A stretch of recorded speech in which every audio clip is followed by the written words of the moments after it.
યોગેશ્વર એટલે કે આપણે 3 દિવસ સરે ગીતામાં જે કીધું હતું એ સમજાય એમ ભગવાન કહે છે કે તું યોગી થા યોગી થા યોગી થા એમ. અને હવે આપણે આજે આ 3 દિવસ માટે અધ્યાય સમાપ્ત કરી કદાચ એક પીક લેવલના તો યોગી નહીં જ થઈ ગયો પણ આપણામાં વૃત્તિ તો આવી ગઈ છે એમ. અને સરની એક બીજી ખાસ વાત એમ આપણે ઘણા બધા આપણા અલગ અલગ એજના લોકો જ્યારે ગીતા વાંચતા હોય તો એમને અલગ અલગ વસ્તુ સમજે એમ. પણ જ્યારે આપણે સર 3 દિવસથી આપણે કદાચ નોટિસ કર્યું હોય તો સર શું કહે છે કે આપણે સિંહ બનવાનું છે. આ ગીતા રૂપે માણસ સ્તનપાન કરીને સિંહ બનવાનું છે. અને આ સિંહવાળી વૃત્તિ જો આપણા જીવનમાં ગીતા થકી જ આવવાની હોય એમ. પરંતુ કહેવાય ને કે આપણા મેળામાં ખોવાઈ ગયા હોય એમ અને આપણને કોઈ આપણો આંગળી પકડી અને આપણી મમ્મી સુધી પહોંચાડે તો આપણે કેટલો આનંદ થાય એમ. આપણે એમના કેટલા કૃતજ્ઞ રહીએ એમ. અને એ જ કાર્ય કહેવાય ને કે ઉર્વી સર એકચ્યુઅલી કહું તો જ્યારે હમણાં સરના બેઠ્યા તો હવે અંદરથી એમ ઉર્વી સર નીકળતું જ નથી એમ. હવે તેઓ નીકળે ઉર્વીશ ભાઈ જ કહું એમ. સર ભાઈ જેવી આત્મીયતા એકદમ લગભગ 7-8 વર્ષ પછી પહેલી વખત આટલું એકદમ ખુલીને મારા આંખમાંથી આંસુ આવ્યા છે. બાકી ક્યારેય આટલું 7-8 વર્ષમાં નથી કર્યું. અને સરસ મજાની આપણે બધા એક ગેમ રમ્યા હતા બરોબર પહેલા જ દિવસે એમ મેજિકલ ગીતા. આમાંથી આપણે કેટલા આપણે એવા યુવાન યુવતીઓ છીએ જેને ચેટ જીપીટી નો યુઝ કર્યો છે, ગૂગલનો ઉપયોગ કર્યો છે બરોબર. તો શું આપણે બધાને એવું નથી લાગતું કે આપણી ચેટ જીપીટી માં ગીતા છે એમ ગમે તે પેજ ખોલો અને જવાબ મળી જ જાય. આપણને એવું લાગે કે ગીતા એ ગોખલે આપણે બધા એવું જ કહીએ કે ગીતાને હંમેશા ગોખલે મૂકીને ગૂગલમાં જ ગોતા ખાઈએ છીએ. પણ કેમ કે આજે સરસ આવા માધ્યમથી આપણને જાણવા મળ્યું કે આપણી સાચી ચેટ જીપીટી તો આપણી માં ગીતા જ છે. અને હવે વાત કરું કે પહેલા દિવસે સારી કીધું હતું કે તમારું ઇન્ટ્રોડક્શન કઈ રીતે આપવાનું તો કે તમને જે રુચિ હોય એ પાછળ તમારું નામ. અને ત્યારે મેં એવું કીધું તેમ કે સ્પિરિચ્યુઅલ હર્ષ અને મારો કેમ કે મારો વધારે ઇન્ટરેસ્ટ ધાર્મિકતામાં હતો એમ.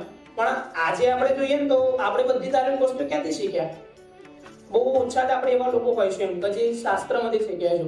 બાકી આપણે બધા વોટ્સએપ યુનિવર્સિટીમાંથી જ શીખ્યા હોય છે એમ કે આ કરવું જોઈએ આ ના કરવું જોઈએ, પૂજા આ રીતે કરવાની પૂજા આ રીતે કરવાની. કદાચ મંદિર એટલે શું એ તો આપણને કઈ ખબર જ નથી એમ બરોબર.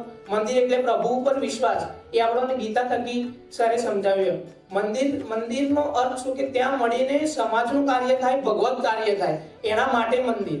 મૂર્તિ પૂજા શા માટે કે આપણું મન કોન્સન્ટ્રેશન કરી શકે. એ મનને કોન્સન્ટ્રેશન કરવા ઓબ્જેક્ટ જોઈએ અને ઓબ્જેક્ટ એટલે મૂર્તિ પૂજા. તીર્થયાત્રા શા માટે તો તીર્થયાત્રા એટલે આપણું મન એક જ જગ્યાએ વધારે કોન્સન્ટ્રેટ ના કરી શકે એટલા માટે દરેક તીર્થે જવાનું, દરેક તીર્થે જતા જતા ભગવાનના કામો કરતા જવાનું, ભગવાનના વિચાર કહેતા જવાનું અને એ દરેક તીર્થની એ મૂર્તિની કેમ કે દર્શન કરી અને આપણે એ સતત આપણા મનમાં વાગોળતું રહેવાનું એમ. અને કહીએ કે આ ગીતામાંથી તો આપણે ઘણું બધું શીખ્યા એમ. સિંહ બનવાની વૃત્તિ માટે મને એક જ શ્લોક જે મારા મગજમાં એકદમ ઉતરી ગયો છે એમ કે 6ઠ્ઠા અધ્યાય આત્મસંયમ યોગનો એક શ્લોક છે એમ કે ઉદ્રેત આત્માના એમ કે હવે મારે કન્ફ્યુઝ થવાની જરૂર નથી, મારો ઉદ્ધાર મારી જાતે જ કરવાનો છે અને હું કરીશ જ. ને હનુમાનજી 2 લાસ્ટ વાતો છે એમ કે સરે આ તો ગીતાજી તો આપણે શીખ્યા જ એમ પણ સરે પ્રેક્ટિકલ ગુણો પણ આપણા લાઈફમાં કેવું મસ્ત સૂર્ય નમસ્કાર અને કુટુંબની વાત કરીએ એમ.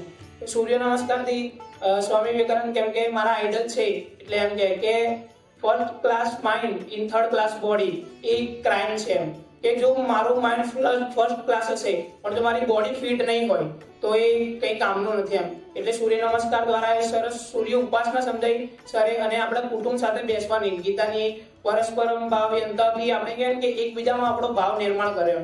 તો આ 3 દિવસીય જે કાર્યશાળા હતી એની અંદર ખૂબ જ કહેવાય કે ઘણું બધું શીખવા મળ્યું એમ. કદાચ એકાદ અધ્યાયનું થોડું ખબર હતું એમ પણ આ 18 અધ્યાયનું સિંહાવલોકન કરીને જો આટલો આનંદ થતો હોય, આટલું જ્ઞાન મળતું હોય તો ખરેખર એ વિચારવા જેવું એમ કે આખી ગીતા કેટલી વિશાળ છે. હજુ તો આપણે ટીપું નહીં લીધું એમ કે આ ગીતાનું હજુ ટીપું પણ નથી લીધું એમ.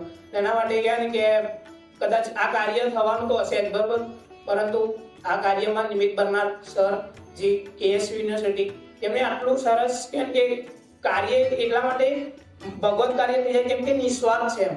આપણે અહીં ઘણી આવા કાર્યક્રમ થતા જ હશે, નહીં થતા હોય એમ નહીં, પરંતુ ત્યાં ફીસ પણ હોય, બધું જ હોય, પણ આ કાર્ય એકદમ નિસ્વાર્થ ભાવે થયું, એટલા માટે એ ભગવત કાર્ય કર્યું. એના બદલ હું એમનો ખૂબ ખૂબ ખૂબ આભારી છું. Thank you.